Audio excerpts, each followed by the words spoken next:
I wanted to ask you, like, basically, when we met, obviously you showed a great wealth of knowledge in the entrepreneurial space, and like of many topics that we were given of many industries. You knew a lot of different companies, and then you shared to me now that you learned about many different entrepreneurs, and you showed like so much passion and courage when you were presenting various pitches to us, like in the projects.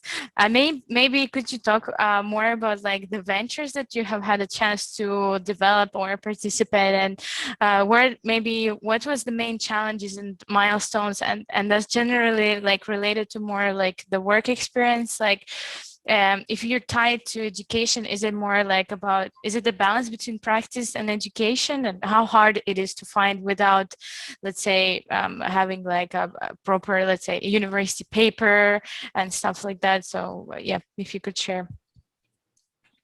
So when it came to finding work, I mean, one part that I was, for some reason, like good at was interviewing. I think that like that was like one of my strengths, because I tried to get whenever I got an interview and I went and I just talked and got friendly, and it's not a job, it's like a couple of people in a building, and so that part was like very like cool for me. The first job I worked at a call center, which, I mean, you don't need a lot of like education per se for that, but generally when it came to finding opportunities for myself, I think the biggest point is not thinking that you're not enough, because that's how we think that there's just a big gap between us and the thing that we want to do, and that's always going to be there.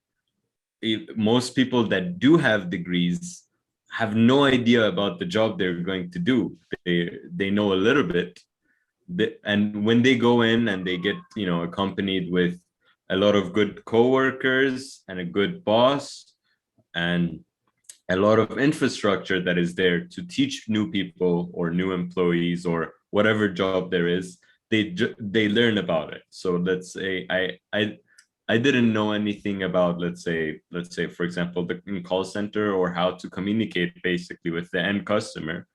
And in the first like 2 weeks, I got a handle of that, because there were a lot of people who teach you, they give you courage, they help you like get on a call, let's say, or talk or whatever. And this is just like an example, but the complication of understanding a new job is similar. It might be harder, and then it might be harder or more complicated, but the general thing is that the more willing you are to basically step into a place that you're not going to know anything, and the more you're okay with that, and you're able to listen and see how stuff works and kind of learn how that works, and then put part of yourself into it.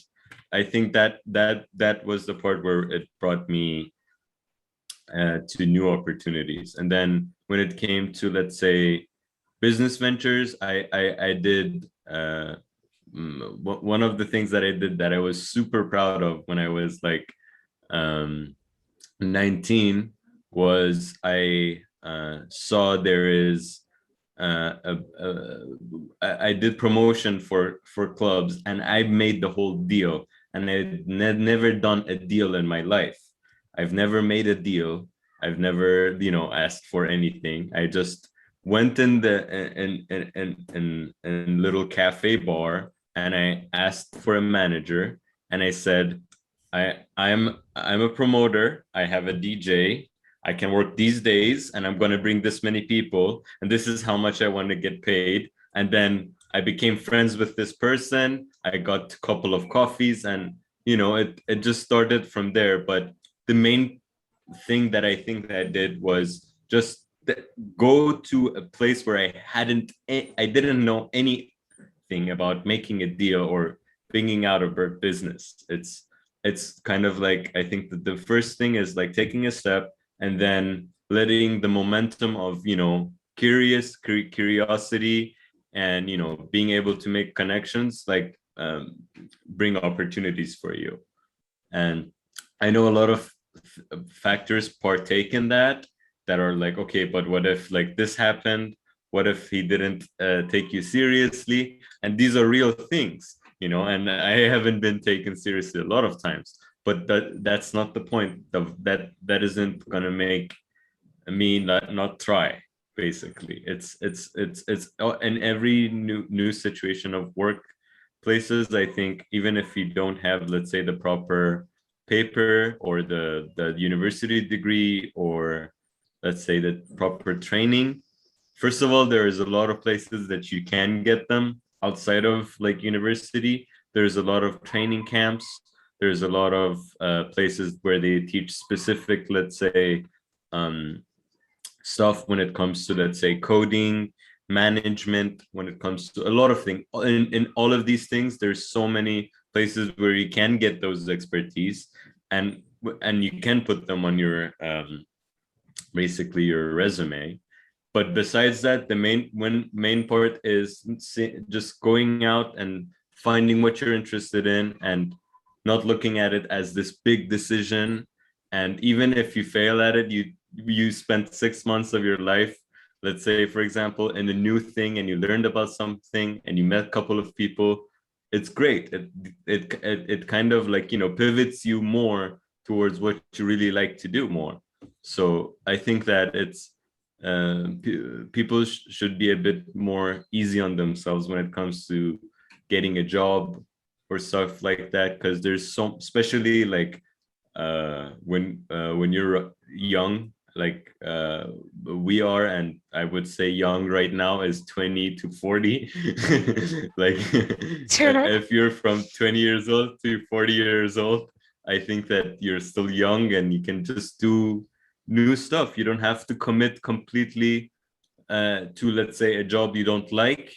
If you like it, commit to it with all of your heart. But let's say you have so many new opportunities can come up for you if you just let yourself get involved with it.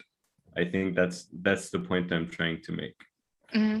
And I mean, like many people can say that, let's say that not having a paper, or let's say blindly dropping out of college, like, and deciding on that, like deciding, okay, that doesn't work for me, is either a road to, let's say, a great success. Like now the role models are pressing, you know, like Richard Branson, Einstein even, like, and stuff like that. This is taken out, and it's like pressing as well on entrepreneurs, I guess, or people who just like, they are just finding and different ways and exploring, or it's a way in some cultures road to a limited number of jobs, you know, as in a sense. But like I mean, a question is, do you think there is something in the middle between like this road that either you become like super successful because you dropped out, or you have like a limited number of jobs that you can do, or there is some in the middle, or there is even something more important than that in life, or like that we can highlight? And personally, I do basically a client relations job now, and I have a university degree. Like, so, and then that is because I moved to a country back from UK, and it's like the first job that I landed, and I didn't go further to look for, you know. But I have a university degree, so it seems like it's a paradox. There's not like as a clear kind of path, you know, a clear, okay, you have a university degree, you're like this person, you know. So it's like a little trap sometimes for us. It's an easy way for us to go to university. So yeah, maybe you can could give your opinion, like if there is any middle between like these stereotypes about entrepreneurs or people who don't choose university education, or there's something else important at all, something different. So I think that I don't think necessarily that just quitting school is the correct thing to do, or not, or going to school is the correct thing to do. I think we give meaning to success and ourselves individually in a way, and as you said, there is like a bigger meaning to like what we go on about in our lives. But in general, I think that if the biggest hurdle when it comes to finding success is being able to be very honest with oneself and what we want our purpose to be, because there is not like one single, let's say, north star, or one single like thing that like all of us want to do or go towards. It's what we make it to be very good, let's say. And the way to go about that is to be very honest. For me, that honesty led me to, let's believe that if I drop my university right now, I would be much more realistic. I would be much more daring. I would go about doing something greater in my life. And in some way it led me towards the path that I'm taking. And it's weird and it's scary, and it is, as much as everybody that says that's like, but what are you going to do? It's all of that is true. It's like, I don't know. But the thing is that I because I was honest with myself about knowing that, okay, I really believe that this wasn't the right path for me. And there are ways, let's say, for anybody else to not necessarily take pre-made path. And everywhere people can make their own path when it comes to whatever they want to do, and their success is not going to be, hey, you have to have like this amount of money, or this amount of working hours, or this amount of blah blah. It's all, you make that success for yourself. You have to make those numbers. You have to say, okay, when I get to this, then I can go. And when you're really honest with yourself and see, okay, these are the things that I care about. Let's say for me, it's, I really care about being able to be very calm throughout my days. I'm very hectic in my mind when I think a lot and work a lot. So I like to have a lot of calmness in my life. So that became my new like objective. I was like, okay, it's not just be successful, have a cool job, or being an entrepreneur. It's like, I need to be very calm if I want to do any of those other things. It's like, I understood that my brain, my body, my nervous system needs something alongside of that things. And I didn't know that, really, honestly. I didn't know that I needed to be calm. I thought that I just need to be going, like in a race car. And I found that to be not the case. And I wasn't, getting anywhere after a while. So I think that the middle, instead of calling it a middle ground, I would call it, whatever path you want to go on, you make it yourself. And it's not that I went out of school and that's the correct way, or somebody that goes to school, it's correct. It's correct if it's honest for you, if it's an honest path for you, and it's how you see you going towards your goal. For me, my goal wasn't whatever my goal was, I didn't think that I would get there by necessarily continuing my university at that time. I even may consider university later in my life, but that wasn't the main thing for me. I was more curious about being somehow involved in business and involved in education in my own way. So I think it's just stepping into the place where you don't know. That's the scary part, and the coolest part that I think I dealt with. Mm-hmm. I mean, just to tie it with something that I have been like researching or I have stumbled upon on the YouTube space is a lot of Russian entrepreneurs, like, because in 90s this was like a popular thing, and in 90s they started their businesses out of the, let's say, the necessity of getting money, because the country was really poor, and so like opening up to all these opportunities, they started out of this necessity. and being not honest to themselves. Like they now there comes this era of understanding that, you know, it should be relaxed and in peace with yourself and in the path you're taking. And I'm just thinking, I mean, I'm so happy that I know it now when I'm 24, that I haven't passed this person's path, like having a destroyed health in some places, like, or, you know, there are other things that he was mentioning. Like he was mentioning that, you know, now I think back, I would do business different way, etc., etc. So I'm happy that, like, we are realizing, the young people realizing, like maybe many years before. And I want to mention something, that it seems like it's like somehow we should be like millionaires by now, you know, by the standards of society, because now people just become millionaires so quick. But this is the question, like at what cost of their own health, or like mental health, and maybe what cost of other things, and or like what cost of their businesses and stuff like that. So in my opinion, it's not a bad matter of this money rush, it's about this realization that comes, and it's like so much more important for a young person to, when starting to think about different things, obviously values of career and money, because career and money could go sideways in some places. So absolutely agree with what you say, and it's the same situation with me, can relate.